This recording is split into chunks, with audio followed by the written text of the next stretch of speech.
in the circle. Most important theorem, that is the theorem number 7. Name of the theorem is tangent theorem. That is, we can say that tangent perpendicularity theorem. Statement is like this: every tangent is a perpendicular to the radius at point of contact.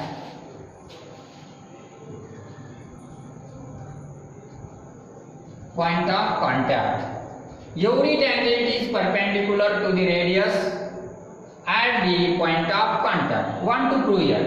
So given information is known as given. What is the given information? Every tangent is given to the circle. So I can draw the figure. Is a circle whose tangent is L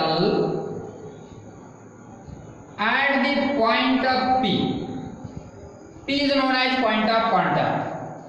O is the center of the circle. This is the given information for that theorem. So I can write O is the center and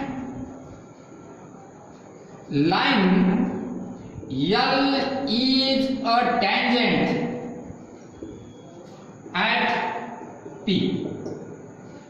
Now want to prove here, what is the proof? Perpendicular to the radius here. So I can write radius OP is a perpendicular to the tangent L. We want to show that radius is perpendicular or line is perpendicular to the radius. Same meaning. So want to prove here OP is perpendicular to the tangent L. For that proof I can write stepwise proof. First step is like this. Let us consider that which is opposite of proof. Therefore, let us consider that, assume that assumption is like this. Segment, or we can say that radius OP is not perpendicular to the tangent L. Assumption is opposite of proof. Want to assume that segment OP is not perpendicular to the line L, therefore by the unique property O is an exterior point of the line L, then only one perpendicular is drawn from the point O to the line L. But this is not perpendicular, so we can draw any other perpendicular. By the same property, I can construct here, draw segment OQ is a perpendicular to the line L. Here is the point Q. Q is at here. Want to draw here. OQ is perpendicular. Again want to construct here like this.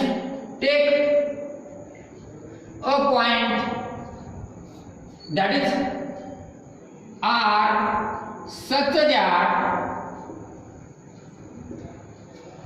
P dash Q dash R and PQ is equal to QR. This is the main construction.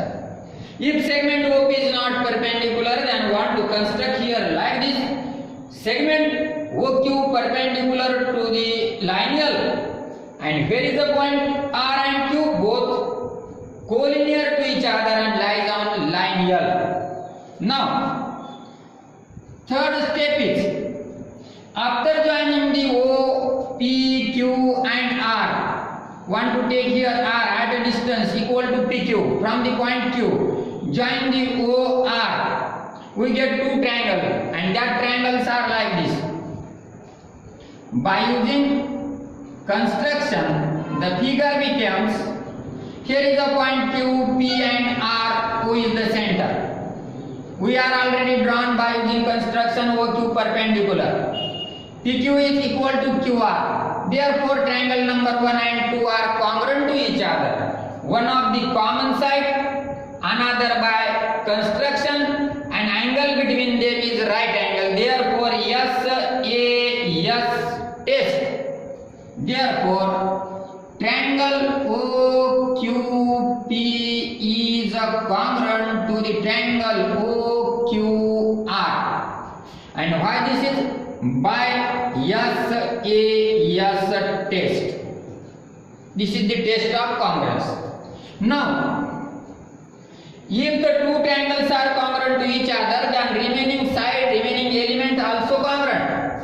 Therefore, I can write OQ is congruent to OQ, PQ is congruent to QR, then remaining is OP congruent to OR. Therefore, I can write step number 4, OP is equal to OR and both are equal to radius, and why this is corresponding sides of congruent triangle.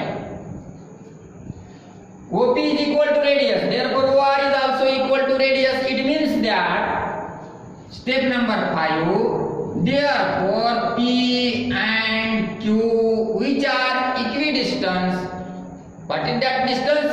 Equal to the radius from the center O, therefore P and Q lies on circle with center O.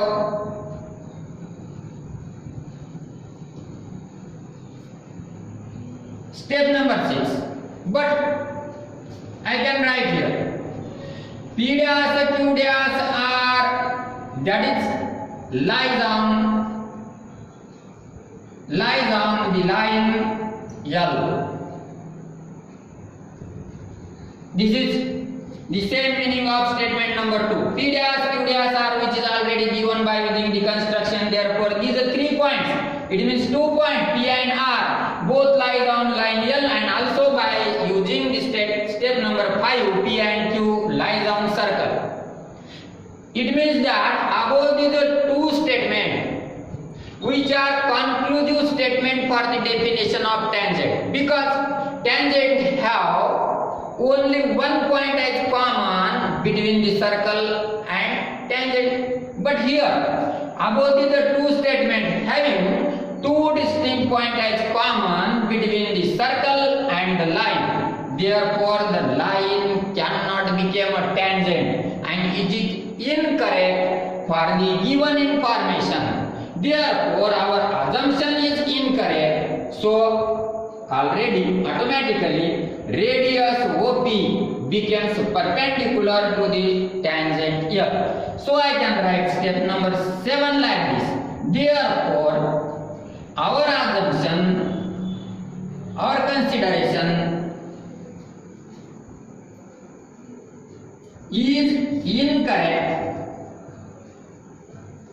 Therefore, step number 8, radius OP is perpendicular to the line L or tangent L. This is the proof of theorem.